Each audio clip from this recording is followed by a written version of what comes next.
Hurmanın çekirdeklerini iyice yıkayın.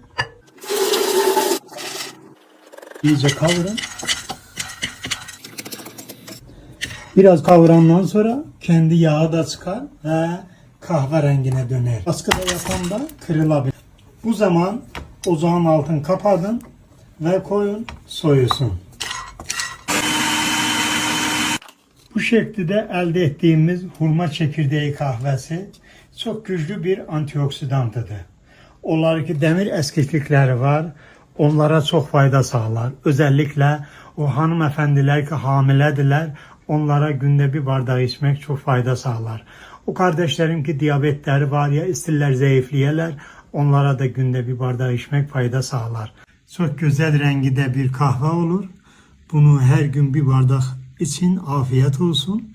Bunun içinde kafein yok. O insanlar ki göz sıkıntılar var, gözleri hızlı yaşlanır. Eleyebilirler bir bardak her gün içerler.